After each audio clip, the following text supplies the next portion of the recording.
السلام عليكم ورحمة الله وبركاته. أصحابتك وحدان جنرال كمركز السود وهذا أدي هذا وما هتسنتهين ما أنت وثلاثة وأنا صدق إلى باتنك بيش اللي حاده جون سنة كلابدا كون إيه اللحية لباتنك دولة أمريكا كهيا ما أنت وحى كل واقعي ضد مسوق ما سقي كارك عافمات ميديكير يوليبا ميديكيد وحنا دعوة لجوسو أوجي ضد جارية إلا يأفر بقول كنتم يشنقف kuwaasi oo ku eedeysan lacag 6 bilyan ka badan howlgalkan oo hay'ado kala duwan oo heer gobol iyo kuwa federaal ah iska kaashadeen waxa labadii toddobaad ee la soo dhaafay uu ka socday guud ahaanba gobolada Mareykanka iyo dhulalka kale oo dawladda Mareykanka ay maamusho oo hoos yimaada haddaba dacwadahan yaa ku dhawaaqay maxayse yihiin dadka baxsadka ahaa oo laba toddobaad ka hor FBI-du ay shaacisay oo musuqmaasuqa ku eedeysnaa oo wadamo kale laga soo qabtay iyagoo ku dhuumaaleysanaya haddana kuwa kale lagu dhawaaqay in lagu daba joogo lana shaaciyay wadamada loo maleynayo in ay ku dhuumaaleysanayaan arrintaasina sidoo kale waan idinla wadaagaya balse marka hore soo dhawaada maanta ayaa wasaaradda cadaaladda Mareykanka ee caasimadda Washington DC waxa shir jaraa'id ku qabtay ninka xilka wasiirka cadaaladda sida ku meel gaarka u sii haya Todd Blanche wasiirka caafimaadka dawladda Mareykanka Robert F Kennedy taliyaha FBI-da Kash Patel dacwad oogayaal federaal ah iyo waliba ninka madaxda ka ah Medicare iyo Medicaid Dr. Mehmet Oz waxa mas'uuliyiintan ay ku dhawaaqeen baaritaan labadii toddobaad ee la soo dhaafay dawladda federaalka iyo gobolada Mareykanka iyo waliba dhulalka Mareykanku uu maamulo oo hoos yimaado laga sameynayay laguna daba joogay dadka musuqmaasuqay kaararka caafimaadka ee dawladda Mareykanka ay bixiso ee Medicare iyo waliba Medicaid markii hore Minnesota oo kaliya ayay ku koobneed Soomaalida ayaa waxaday ayaa la dhahayay laakiin hadda guud ahaan gobolada ayaa laga sameeyay baaritaankan dadkana lagu soo qabtay kusimaha wasiirka cadaaladda Mareykanka oo hadda Trump laga yaabo in uu u magacaabo si ku joogto ah uu u magacaabo Todd Blanche ninka la yiraahdo ayaa shirkan jaraa'id kamid ahaa mas'uuliyiinta wasaaradda cadaaladda ku qabtay waxaana uu sheegay in dadaalkan dawladda federaalka ah iyo waliba gobolada Mareykanku ay iska kaashadeen isla markaana waxa uu sheegay in lagu la dagaalamayay musuqmaasuqa dhinaca caafimaadka tiradii ugu badnayd ayaana lagu soo oogay dacwado waxa uu sheegay in kooxda baaritaankan sameynaysa ay ku daba joogeen dadka canshuur bixiyaasha Mareykanka barnaamijyada loogu talagalay xadayay taasi oo dadka nugul ee Mareykanka loogu talagalay isla markaana lacagahaasi ka qaadanayay waxa uu sheegay in ilaa iyo 9 guddi oo kala duwan oo loogu talagalay la dagaalanka musuqmaasuqa dhinaca caafimaadka in ay ka qayb qaateen dadaalkan waxaana sidoo kale kamid ahaa 57 xeer ilaaliyaal federaal ah waxaa sidoo kale kamid ahaa 41 xeer ilaaliyaasha guud ee gobolada Mareykanka waliba kuwa Republican ah iyo kuwa dimuqraadiya isugu jiray waxaana uu sheegay in dhammaantoodba ay baaritaankan ay qayb ka ahaayeen waxa uu sheegay in dawladdu ay wado dadaalkan ay kula dagaalamayso musuqmaasuqa waxaana uu sheegay ma ahan wasaaradda cadaaladda iyo wasaaradda caafimaadka laakiin heer gobol iyo heer dawlado hoose xitaa musuq baaritaankan qayb ayay ka ahaayeen waxaana uu sheegay in maanta ay ku dhawaaqayaan in dacwado heer federaal iyo kuwa gobol lagu soo oogayo ilaa iyo muddadii labadii toddobaad ee la soo dhaafay ama 14 maalmood ee la soo dhaafay baaritaankan guud ahaanba wadanka laga waday oo heer gobol iyo waliba heer federaalba la iska kaashanay haddaba waa kan kusimaha wasiirka cadaaladda oo arrintaasi faahfaahinay Today we are here to announce the results of the 2026 National Healthcare Fraud Takedown. This announcement marks the greatest combined federal and state effort in combating healthcare fraud in history. This team is working tirelessly to take down fraudsters who steal from taxpayer-funded programs and prey on vulnerable Americans. When we talk about the team that's working on these cases, I want to give some context around that. There are 9 healthcare fraud strike forces that have been part of this effort. 57 U.S. attorney's offices, 41 state attorney general's offices, not red states, not blue states, but both working together with the federal government. Multiple law enforcement agencies, including inspector generals, some of the agencies that are here with me on this stage. That's what we talk about when we say this is an all-government approach to combating fraud. It's not just the Department of Justice. It's not just HHS. It's all government, including working with our state and local partners. Mr. Todd Blanche kusimaha wasiirka cadaaladda ee Mareykanka waxa uu sheegay ilaa iyo laga soo bilaabo bishan June 8 in baaritaankaasi lagu soo qabtay dad gaaraya 455 qof oo eedeysanayaal ah isla markaana waxa laga soo qabqabtay ilaa iyo guud ahaanba gobolada Mareykanka iyo dhulalka Mareykanka hoos yimaada Mareykanka waxa jira ilaa iyo 14 deegaan in uu maamulo guud ahaan caalamka laakiin si joogto ah waxa uu maamulaa 5 waxayna kala yihiin American Samoa, Guam, waxa kamid ah the Northern Mariana Islands, Puerto Rico iyo sidoo kalena the US Virgin Islands. intaasi ayaa hadda dadkoodu ay dawladda Mareykanka si toos ah u hoos yimaada marka la yiraahdo siyaasad ahaan iyo waliba dhaqaale ahaan marka waxa uu sheegay in gobolada Mareykanka iyo dhulalka Mareykanka uu maamulo laga soo qabtay waxa uu sheegay shakhsiyaadkan 455 qof inay ka qayb qaateen musuqmaasuq la xiriiray caafimaadka lacag ka badan 6.5 bilyan oo dollar milyan ma aha bilyan oo dollar ayay musuqmaasuqeen waxayna ay waraaqo been u soo tirsadeen Medicaid iyo waliba Medicare iyo waliba Medicaid si ay halkaasi lacagahaasi barnaamijyada caafimaadka loogu talagalay ay musuqmaasuqaan waxa uu sheegay in uu kamid yahay nin madax ka ahaa mid kamid ah shirkadaha caafimaadka oo Arizona ku nool waxaana lahaa shirkad la yiraahdo Woundcare ninkaasi kaligii waxa uu musuqmaasuqay oo la xiriiraya 1 bilyan oo dollarka Mareykanka waxa sidoo kale jira in ay jiraan ilaa iyo 11 eedeysane oo iyaguna ku eedeysan lacag ka badan 2 bilyan oo dollar uu sheegay iyaguna dadka dacwadda lagu soo oogay inay yihiin waa kan kusimaha wasiirka cadaaladda oo mar kalena arintaasi faahfaahinay. Today we are announcing federal and state charges, all of which were charged or unsealed at some point over the past 2 weeks, the past 14 days, coordinated nationwide action. Since June 8th, we've charged 455 defendants across 56, like I said a minute ago, U.S. attorney's offices, and 45 U.S. states and territories.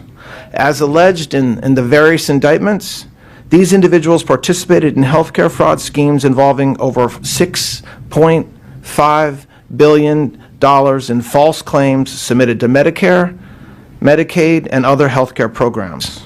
But here are a few points that stand out.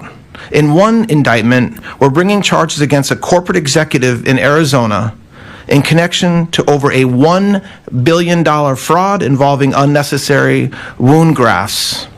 This alleged scheme costs Medicare over $1 million per patient.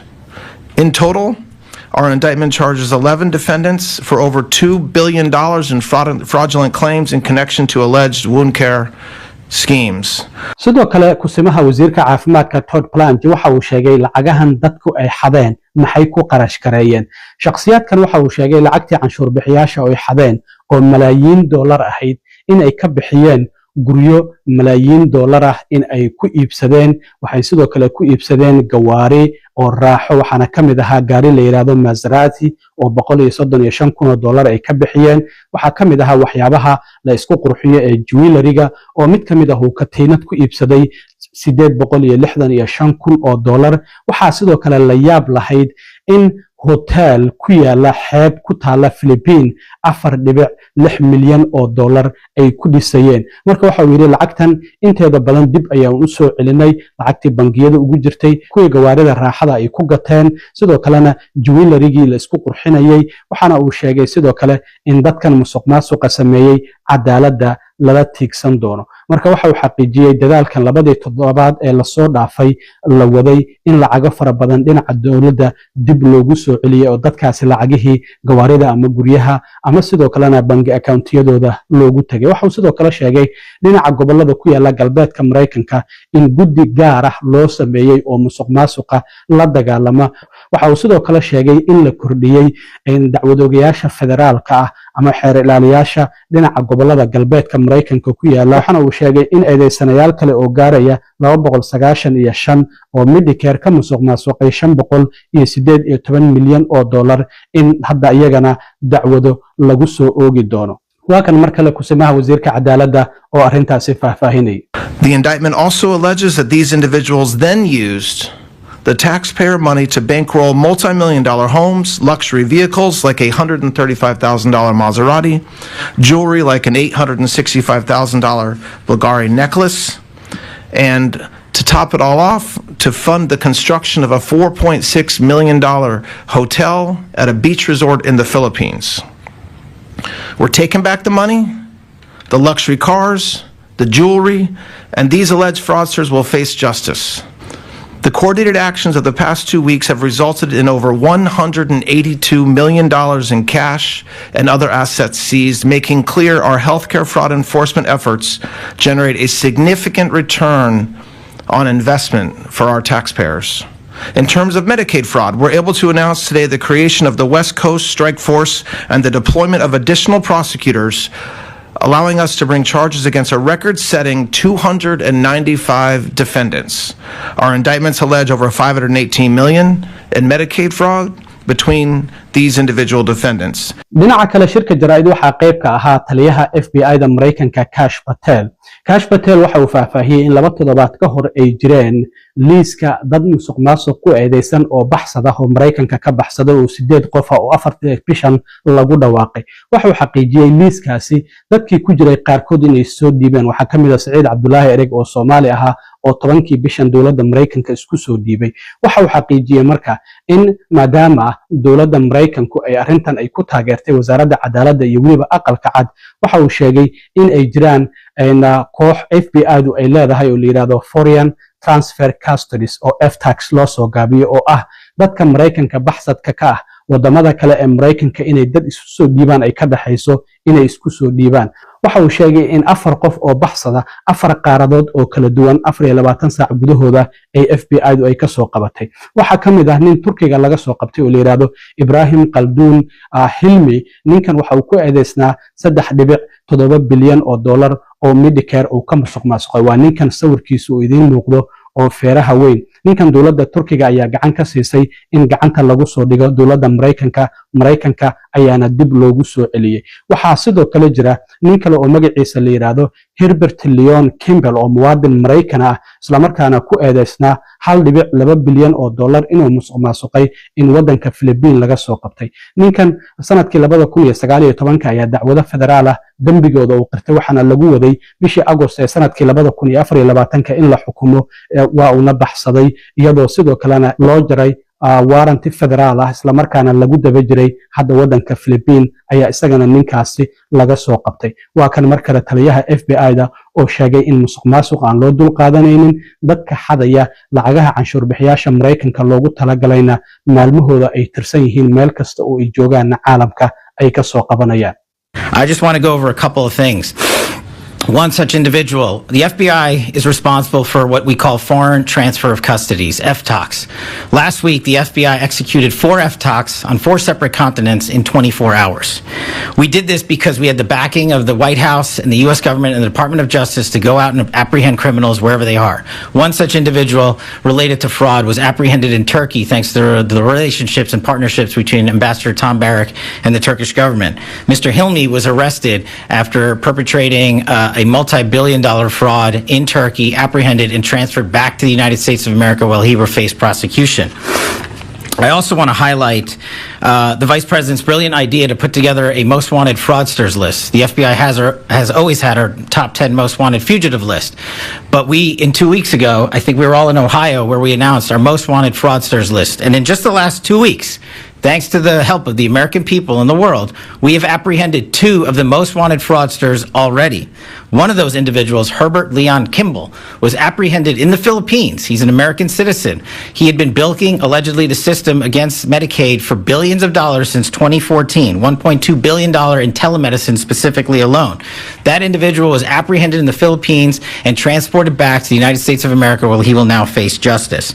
This is the reach of the United States government. This is the reach of this this team, the interagency and state and local partners focused on one mission and one mission alone to combat fraud and make sure the American public's precious taxpayer dollars go where they're supposed to go, to the American people that need them the most, and not to these criminals who are stealing from us day in and day out. Those days are over, and this should showcase to the world the length that we will go as an interagency and as a task force to apprehend and arrest and bring to justice anyone who steals our dollars that are meant for our most vulnerable citizens. taliyaha FBI-da Kash Patel waxa uu sidoo kale shacabka Mareykanka uu ka codsaday iyo weliba kuwa caalamka in laba qof oo baxsada hadda lagu daba joogo isla markaana liiskooda lagu soo dari doono dadka musuqmaasuqa ku eedeysan ee la raadinayo. Waxa kamid ah nin la yiraahdo Khalid Satari. ninkan waxa uu ku eedeysan yahay 547 milyan waxaana loo maleynayaa inuu ku dhuumaaleysanayo wadanka Isutaga Imaaraadka Carabta. waxa uu yiri qofkii arka la soo xiriiro 1800 call FBI. taliyaha FBI-da Kash Patel waxa uu sidoo kale sheegay qofka labaad inuu yahay haweeney la yiraahdo magaceeda Emily Tai oo loo maleynayo iyaduna inay ku dhuumaaleysanayso wadanka Vietnam isla markaana dadka liiska ku eedeysan musuqmaasuqa oo baxsadka ah inay kamid tahay. haddaba waxa uu yiri qofkii arka hala soo xiriiro FBI-da si gacanta loogu soo dhigo. We're also going to ask what we did in Ohio a couple of weeks ago, and we'll circulate it on social media later. We're adding 2 more individuals to the most wanted fraudster list. I said then, and I've said it before, the American people in the world are our best sources of information. There is no such thing as bad information. So if you have any information on Khalid Satari, who is wanted for a $547 million genetic testing scheme and we believe to be hiding in the United Arab Emirates, call 1-800-CALL-FBI, 1-800-CALL-FBI. Let us know. You saw what we did in just 2 weeks by apprehending 2 of the most wanted fraudsters. With your help, we will apprehend the rest of them. The last one is Emily Tai, who's previously on an ankle monitor and fled, we believe, to Vietnam. So if the American public or anyone in the world has information on Emily Tai, please call 1-800-CALL-FBI. We need your information. We need your help. And you have now seen what we can collectively do as an interagency under the Attorney General's brilliant leadership and the prioritization at the White House, that fraud will not be tolerated, that fraud perpetrators will be apprehended not just across the United States of America, but from the 4 corners of the world. So we plead with you to give us any and all information that you have. هذه هذا ما سنتين أصحابتين تال مركلة كل مدونه وصاحبكن علم وارو إذن الله سدايو نبت قلي.